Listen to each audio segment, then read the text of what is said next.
ನಮಸ್ತೆ ಕರ್ನಾಟಕ 1 ಪಾಯಿಂಟ್ ಟಿವಿಗೆ ಸ್ವಾಗತ. ರಾಜ್ಯ ಸರ್ಕಾರ ಅಗತ್ಯ ವಸ್ತುಗಳ ಜೊತೆಗೆ ಇದೀಗ ಡೀಸೆಲ್ ಬೆಲೆಯನ್ನ ಏರಿಕೆ ಮಾಡಿದೆ. ದಿನದಿಂದ ದಿನಕ್ಕೆ ಸರ್ಕಾರದ ಈ ಬೆಲೆ ಹೆಚ್ಚಳ ಕಾರ್ಯವು ರಾಜ್ಯದ ಜನರ ಮೇಲೆ ಹೊರೆಯನ್ನ ಹೆಚ್ಚಿಸ್ತಾ ಇದೆ.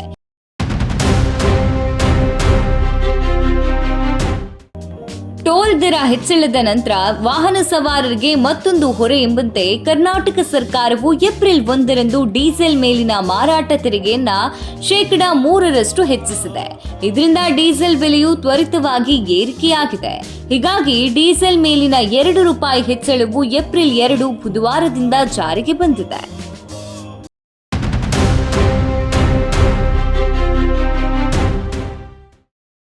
ರಾಜ್ಯ ಸರ್ಕಾರ ಹೊರಡಿಸಿದ ಅಧಿಸೂಚನೆಯ ಪ್ರಕಾರ ಡೀಸೆಲ್ ಮೇಲಿನ ಕರ್ನಾಟಕ ಮಾರಾಟ ತೆರಿಗೆಯನ್ನ %18.4ರಿಂದ %21.17ಕ್ಕೆ ಹೆಚ್ಚಿಸಲಾಗಿದೆ.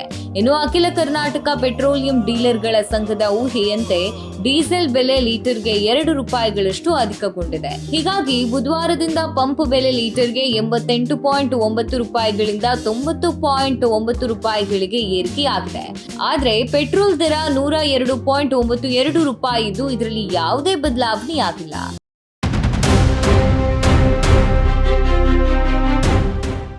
ಮಾರಾಟ ತೆರಿಗೆ ಹೆಚ್ಚಳದ ನಂತರವೂ ಕರ್ನಾಟಕದಲ್ಲಿ ಡೀಸೆಲ್ ಬೆಲೆಗಳು ದಕ್ಷಿಣ ಭಾರತದಲ್ಲಿಯೇ ಅತ್ಯಂತ ಅಗ್ಗವಾಗಿವೆ ಎಂದು ಕರ್ನಾಟಕದ ಮುಖ್ಯಮಂತ್ರಿಗಳ ಹೆಚ್ಚುವರಿ ಮುಖ್ಯ ಕಾರ್ಯದರ್ಶಿ LK ಅತೀಕ್ ಮನಿ ತಿಳಿಸಿದ್ದಾರೆ.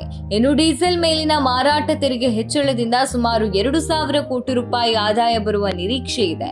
ಆದರೆ ಡೀಸೆಲ್ ಬೆಲೆ ಏರಿಕೆಯಿಂದ ಸಾರಿಗೆ ಶುಲ್ಕ ಹೆಚ್ಚಾಗಲಿದ್ದು ಇದು ಗ್ರಾಹಕರಿಗೆ ಹೊರೆಯಾಗುವ ಸಾಧ್ಯತೆ ಇದೆ.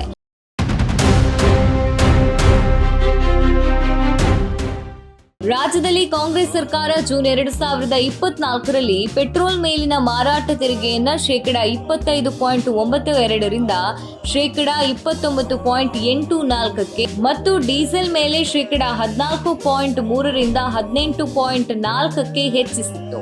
ಇದರಿಂದಾಗಿ ಪೆಟ್ರೋಲ್ ಮತ್ತು ಡೀಸೆಲ್ ಬೆಲೆಗಳು ಪ್ರತಿ ಲೀಟರ್ಗೆ ಕ್ರಮವಾಗಿ ₹3 ಹೆಚ್ಚಳವಾಗಿತ್ತು.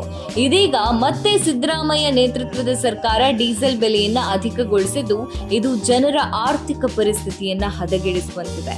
2025ರಲ್ಲಿ ನಿರಂತರವಾಗಿ ಬೆಲೆ ಏರಿಕೆ ಜಾರಿಗೊಳಿಸ್ತಾ ಇರುವುದನ್ನ ನೋಡಿದ್ರೆ ಸರ್ಕಾರದ ಬೊಕ್ಕಸ ಗ್ಯಾರಂಟಿಗಳಿಂದ ಖಾಲಿಯಾಗಿರುವುದು ಖಚಿತವಾಗ್ತದೆ. ಇದಾಗಿತ್ತು ರಾಜ್ಯ ಸರ್ಕಾರದ ಡೀಸೆಲ್ ಬೆಲೆ ಏರಿಕೆ ಜಾರಿಗೊಳಿಸಿರುವ ಕುರಿತು ವರದಿ. ಮತ್ತಷ್ಟು ವಿಷಯಗಳೊಂದಿಗೆ ಮುಂದಿನ ಸಂಚಿಕೆಯಲ್ಲಿ ಸಿಗ್ತೇವೆ. ಇದು 1 ಪಾಯಿಂಟ್ ಟಿವಿ.